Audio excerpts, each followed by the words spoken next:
Assalamualaikum kalawargi sadayana wilujeng peta pangdai di channel Simkuring. Mugia kalawargi sadayana dipaparin kesehatan tur kabagjaan. Amin ya robbal alamin. Menantu Dewa, episode 724, yang Chen sama sekali tidak menunjukkan rasa terkejut. Dia dengan tenang berkata, "Aura yang kau pancarkan bukanlah sesuatu yang dapat dimiliki oleh murid biasa." Wanita parubaya itu tersenyum dan berkata, "Saya sangat mengagumi perhatian Tuan Yang.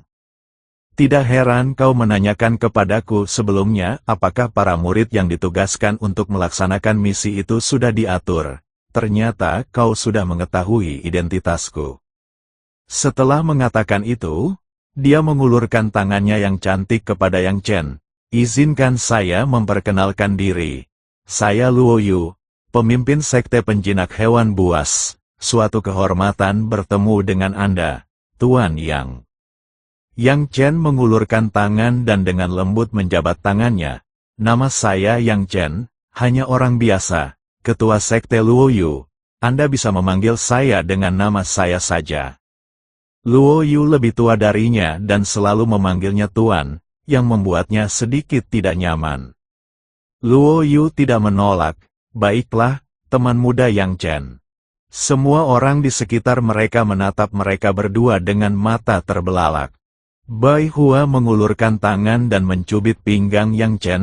"Dasar nakal. Kau sudah tahu sejak lama bahwa dia adalah ketua sekte Luo Yu. Kenapa kau tidak memberitahuku lebih awal?" Setelah mengatakan itu, dia segera meminta maaf kepada Luo Yu. "Maafkan saya, ketua sekte Luo Yu. Saya tidak tahu sebelumnya bahwa itu Anda. Saya harap Anda akan memaafkan saya atas ketidaksopanan yang mungkin telah saya tunjukkan kepada Anda."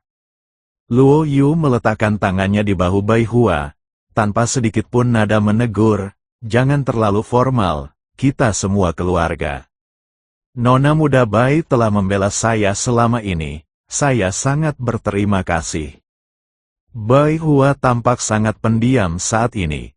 Meskipun dia adalah putri seorang penguasa negara, orang di hadapannya itu, bagaimanapun juga, adalah kepala sebuah sekte, yang kekuatan dan kemampuannya lebih unggul darinya. Wang Xiner segera menjawab, "Salam, ketua sekte Luo Yu." Zhang Lei berkeringat deras, tak pernah menyangka bahwa ia telah menyinggung perasaan seorang pemimpin sekte. Barulah saat itu dia menyadari mengapa Luo Yu begitu meremehkannya sebelumnya.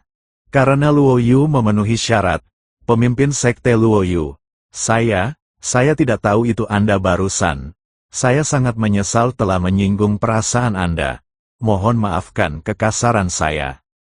Zhang Lei juga lentur dan segera membungkuk ke arah Luo Yu. Luo Yu mendengus dingin, wajahnya langsung memerah. "Kau adalah murid sekte tertinggi. Kau sangat kuat, mencoba menyerangku berulang kali. Beraninya aku membuatmu meminta maaf. Aku tidak mampu melakukan itu." Setelah mendengar kata-kata Luo Yu, Zhang Lei menundukkan kepala, dipenuhi penyesalan. Seandainya dia tahu bahwa pihak lain adalah pemimpin sekte penjinak hewan buas, dia tidak akan pernah berani bersikap sombong seperti itu. Dunia seni bela diri kuno kini bersatu melawan ras iblis. Jika pemimpin sekte dari sekte tertinggi mengetahui bahwa aku telah melakukan sesuatu yang sebodoh ini, konsekuensinya akan sangat berat. Aku benar-benar tahu aku salah. Tolong maafkan aku. Aku tidak akan pernah mengulanginya lagi. Dalam misi yang akan datang, aku akan melakukan yang terbaik untuk melindungi murid-murid sekte penjinak hewan buasmu sebagai tindakan penebusan dosa. Zhang Lei mengesampingkan harga dirinya dan meminta maaf kepada Luo Yu lagi. Luo Yu tersenyum sinis. "Aku akan bersyukur jika kau tidak menggunakan taktik curang di belakang murid-murid sekte penjinak hewan buas milikku." Luo Yu, bagaimanapun juga, adalah seorang pemimpin sekte, dan dia cukup pandai menilai orang. Dia bisa tahu seperti apa kepribadian Zhang Lei hanya dengan sekali lihat. Karena malu, Zhang Lei segera menjelaskan. Pemimpin sekte Luo Yu hanya bercanda. Saya, Zhang Lei, bertindak dengan integritas dan kejujuran, dan saya bukanlah orang yang hina. Bagaimana mungkin aku bisa mencelakai murid-murid sekte penjinak hewan buas kalian? Kita semua berada di pihak yang sama. Luo Yu mengabaikan Zhang Lei. Liu Di mendengus dingin dan berkata kepada Zhang Lei, "Kemana perginya kesombonganmu? Sekarang kau tahu cara meminta maaf." Namun, pemimpin sekte kami tidak akan menerima permintaan maafmu yang asal-asalan itu. Minta maaf lagi, atau segera keluar dari sekte penjinak hewan buas kami. Zhang Lei mengerutkan kening dan menatap Liu Di dengan tajam. Aku sedang berbicara dengan pemimpin sektemu. Kau tidak berhak menyela. Aku datang ke sekte penjinak hewan untuk menjalankan sebuah misi. Aku bertindak atas perintah Kaisar Naga dan pemimpin sekte tertinggi kita. Kalian tidak berhak menyuruhku pergi. Dia tidak lagi berani menantang Luo Yu karena Luo Yu kuat dan juga merupakan pemimpin sekte. Namun, dia tidak akan memberikan tatapan ramah kepada Liu Di. Meskipun Liu Di cantik dan menarik, dia tetap saja menamparkan Zhang Lei di depan umum. Zhang Lei mengingat hutang ini dengan sangat jelas. Melihat keduanya hendak berdebat lagi, Luo Yu memerintahkan Liu Di, jangan buang-buang tenaga untuknya. Kemarilah, aku akan mengenalkanmu pada seseorang. Liu Di menatap Zhang Lei dengan tajam sebelum menghampiri Luo Yu. Sebelum Luo Yu sempat memperkenalkannya, dia mulai mengamati Yang Chen yang ada di depannya. Dia tahu bahwa Luo Yu akan memperkenalkan Yang Chen. Benar saja, Luo Yu kemudian berkata kepadanya, dialah orang itu, Yang Chen yang legendaris. Mulai sekarang, panggil dia Kakak Yang. Dia akan bekerja sama denganmu dalam misi-misi mendatang, dan kamu harus mengikuti instruksinya sepenuhnya. Liu Di mengangguk, tatapannya tetap tertuju pada Yang Chen, mengamatinya dengan cermat. Dia tiba-tiba mengerutkan kening dan berkata kepada Luo Yu, "Pemimpin sekte, apakah Anda yakin tidak salah mengira saya sebagai orang lain? Dia tidak terlalu mirip dengan tokoh-tokoh legendaris, kan? Kau tidak tertipu olehnya, kan?" Meskipun dia cukup tampan, dia terlihat pucat dan seperti anak laki-laki yang cantik. Dia tidak memancarkan aura menakutkan seperti yang digambarkan dalam legenda. Yang Chen terdiam ketika mendengar pendapat Liu Di tentang dirinya. Bai Hua melirik Yang Chen dan tak kuasa menahan tawa kecilnya sambil menutup mulutnya. Dia berbisik kepada Yang Chen, "Kau tidak pernah melakukan sesuatu yang produktif sepanjang hari. Yang kau lakukan hanyalah mengejar wanita.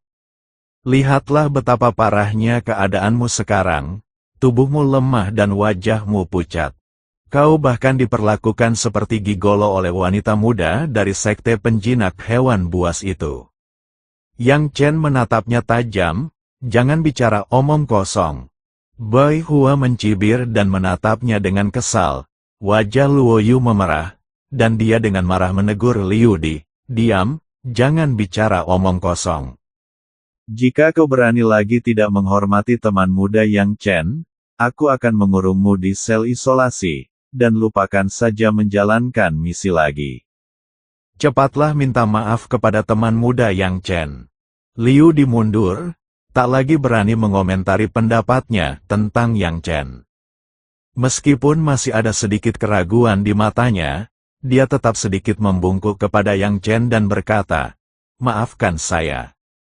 Luo Yu berkata dengan nada tidak puas, "Apakah seperti ini caramu meminta maaf? Ini keterlaluan." Teman muda Yang Chen memberimu posisi ketua tim dan bahkan menawarkan diri untuk bertanggung jawab atas keselamatan kalian semua. Kamu tidak hanya tidak berterima kasih padanya, tetapi kamu bahkan berani menghinanya.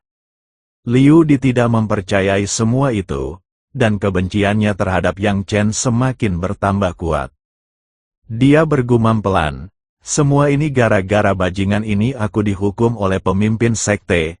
Aku penasaran mantra macam apa yang dia gunakan pada pemimpin sekte itu. Tepat ketika Luo Yu hendak memberi pelajaran lagi kepada Liu Di, Yang Chen menghentikannya tepat waktu dan berkata, "Pemimpin sekte Luo Yu, kita semua berada di pihak yang sama, tidak perlu mempedulikan hal-hal ini." Lalu dia mengganti topik pembicaraan dan bertanya, "Selain adik perempuan Liu Di, apakah ada murid lain dalam misi ini? Biarkan dia ikut dan bersiap-siap juga, kita harus segera berangkat." Luo Yu merasakan kemurahan hati Yang Chen dan semakin mengaguminya. Dia langsung menjawab, "Yang Chen, kompetisi antar murid tadi adalah untuk memilih murid yang berprestasi untuk bekerja sama dengan Liu di dalam misi. Anak muda Yang Chen, apakah kau punya pendapat yang lebih baik tentang murid yang lebih kurus itu?" Yang Chen cukup terkejut mendengar hal ini. Dia mengangguk dan berkata dengan jujur, "Benar sekali. Meskipun dia bukan yang terkuat, dia cukup pintar." Luo Yu segera memberi perintah kepada Liu Di, "Pergi temukan adikmu Liu Fei sekarang juga dan suruh dia menunggu di pintu masuk gua binatang spiritual." Liu Di segera pergi mencari seseorang. Yang Chen kemudian menyadari bahwa pria kurus yang sebelumnya terkenal itu sebenarnya adalah adik laki-laki Liu Di. Kakak beradik itu, yang bekerja bersama dalam misi tersebut, mengembangkan kepercayaan yang lebih besar satu sama lain dan menjadi lebih bersatu ketika menghadapi bahaya. Luo Yu kemudian mengajak Yang Chen, "Anak muda Yang Chen, mari kita pergi memilih tunggangan atau hewan spiritual sekarang." Yang Chen mengangguk lalu pergi. Bai Hua dan Wang Xiner segera mengikuti Yang Chen. Zhang Lei tampak seperti badut, menundukkan kepala, mengikuti di belakang kelompok. Dia pasti tidak akan berani kembali ke sekte tertinggi. Jika dia kembali tanpa menyelesaikan misi, pemimpin sekte tertinggi pasti akan melumpuhkannya. Terus mengikuti Yang Chen dan yang lainnya membuatnya merasa semakin malu. Anak nakal dari sekte tertinggi itu terlalu sombong. Dia bahkan menghina pemimpin sekte kita. Jika pemimpin sekte itu tidak menghentikan kakak senior Liu Di, aku pasti sudah memberi pelajaran pada bajingan itu dengan dia barusan. Setelah aku melatih binatang rohku hingga tingkat yang tinggi, aku akan memerintahkannya untuk memberi pelajaran pada bajingan ini." Para murid sekte penjinak hewan buas berbisik-bisik di antara mereka sendiri.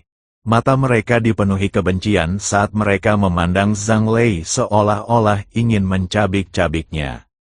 Dipimpin oleh Luo Yu, Yang Chen dan yang lainnya tiba di halaman belakang sekte penjinak hewan buas.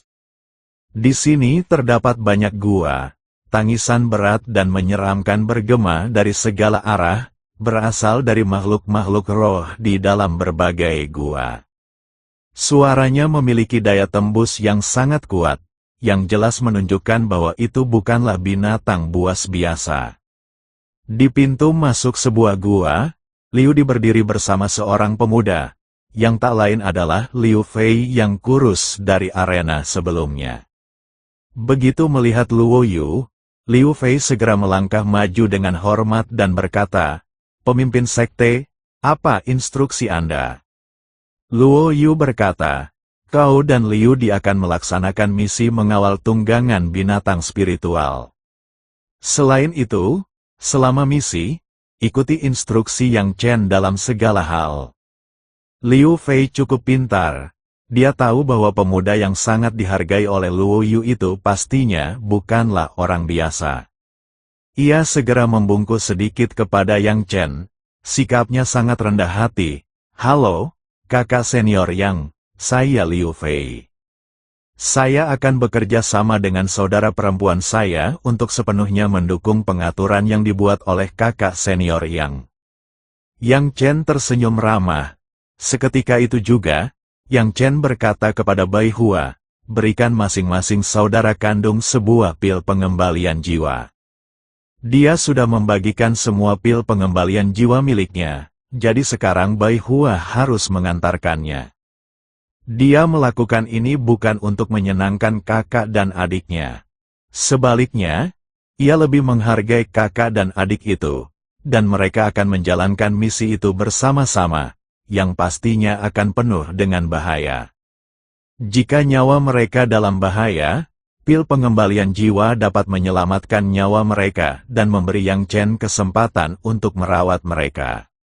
Niat awal Yang Chen dalam melawan ras iblis adalah untuk melindungi semua orang di dunia seni bela diri kuno. Sekarang setelah kakak beradik itu menjadi saudara yang baik dan berjuang berdampingan, dia tentu saja tidak akan pelit lagi. Pada saat itu, Bai Hua mengeluarkan 2 pil pengembalian jiwa dan menyerahkannya kepada Liu Di dan Liu Fei masing-masing. Liu Fei dengan hati-hati meminum ramuan itu dan berkata dengan penuh rasa terima kasih kepada Bai Hua, "Terima kasih, kakak Bai." Segera setelah itu, dia membungkuk dalam-dalam kepada Yang Chen. "Kakak senior Yang, terima kasih atas kebaikan Anda yang besar kepada saya dan saudara perempuan saya. Ia adalah seorang dermawan yang hebat bagi kami saudara-saudara. Jika suatu saat Anda membutuhkan bantuan kami, jangan ragu untuk meminta. Dalam misi yang akan datang, saya berjanji untuk sepenuhnya mematuhi pengaturan kakak senior Yang, dan saya akan berusaha sebaik mungkin untuk membunuh monster sebanyak mungkin." Dia tahu betul betapa berharganya pil pengembalian jiwa itu. Dia bermimpi untuk memilikinya. Di luar dugaan, Yang Chen memberikannya satu pada pertemuan pertama mereka. Matanya memerah, dan dia merasakan rasa terima kasih yang tulus kepada Yang Chen. Mata Liu Di membelalak saat itu, "Saudaraku, apakah aku sedang bermimpi? Orang ini beneran memberi kita pil pengembalian jiwa. Apakah aku sedang bermimpi?" Liu Di masih ingat betul sikap tidak hormatnya terhadap Yang Chen sebelumnya. Dia sudah cukup terkejut bahwa Yang Chen tidak menyimpan dendam padanya. Namun yang mengejutkan, Yang Chen tidak hanya tidak mempermasalahkannya, tetapi juga memberinya pil pengembalian jiwa. Liu Fei dengan cepat mengedipkan mata pada Liu Di, mengingatkannya, "Kakak, jangan hanya berdiri di situ.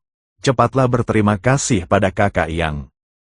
Liu Di pertama-tama mengulurkan tangan dan mencubit kakinya dengan keras. Barulah ketika ia merasakan sakit yang hebat di kakinya, ia menyadari bahwa ia tidak sedang bermimpi. "Kakak Yang, terima kasih banyak. Mohon maafkan saya atas apa yang terjadi sebelumnya. Hehe. Sebenarnya, warna kulitmu tidak sepucat itu. Kau adalah pria paling tampan di dunia. Tubuhmu juga tidak selemah itu. Kamu adalah pria terkuat, tertangguh, dan terbaik di dunia." Yang Chen terkejut ketika melihat perubahan sikap Liu Di. Apakah ini masih wanita garang yang sama seperti dulu? Luo Yu tak kuasa menahan diri untuk memutar bola matanya ke arah Liu Di. "Lihatlah dirimu, dasar pengecut tak punya pendirian." Liu Di terkekeh dan dengan penuh kasih sayang memegang lengan Luo Yu. "Terima kasih juga, Ketua Sekte. Jika bukan karena Anda, saya mungkin tidak akan memiliki kesempatan untuk mendapatkan pil pengembalian jiwa." Setelah mengatakan itu, dia dengan cepat dan hati-hati memasukkan pil pengembalian jiwa ke dalam saku di dalam pakaiannya, dan tidak lupa berkata kepada Luo Yu, "Ini diberikan kepadaku oleh kakak senior Yang, kau tidak bisa mengambilnya dariku." Luo Yu mengulurkan tangan dan menepuk kepala Liu Di dengan lembut. "Dasar bocah, kau sama sekali tidak berbakti kepada orang tua." Liu Di cemberut, tiba-tiba, dengan ekspresi enggan di wajahnya, dia mengeluarkan pil pengembalian jiwa lagi. "Lupakan saja. Harta berharga ini harus diberikan kepada pemimpin sekte. Aku, sebagai murid biasa, tidak layak mendapatkannya." Setelah mengatakan itu, dia menyerahkan pil pengembalian jiwa kepada Luo Yu. Pemandangan ini membuat semua orang terkejut. Luo Yu terharu, "Setidaknya kau memiliki rasa bakti kepada orang tua. simpan pil pengembalian jiwa ini untuk dirimu sendiri. Yang Chen sudah memberikannya padanya, jadi bagaimana mungkin dia memintanya lagi kepada muridnya? Liu Di sama sekali tidak tahu tentang hal ini, dan dia tetap bersikeras untuk memberikannya kepada Luo Yu. Melihat ini, Liu Fei buru-buru menyerahkan pil pengembalian jiwa miliknya kepada Luo Yu. Pemimpin sekte, saudari, hentikan perdebatan. Berikan ini kepada pemimpin sekte. Aku punya adik perempuan yang melindungiku, jadi aku tidak butuh pil pengembalian jiwa. Luo Yu tersenyum puas. Kalian bisa menyimpannya untuk diri sendiri. Jika kau benar-benar berterima kasih padaku, maka dalam misi-misi mendatang, patuhlah dan jangan membuat masalah bagi teman muda Yang Chen. Luo Yu kemudian melangkah maju, membuka pintu batu gua, dan berkata kepada Yang Chen, teman muda Yang Chen, di dalam ada tunggangan dan binatang spiritual. Masuklah bersamaku dan pilihlah salah satunya.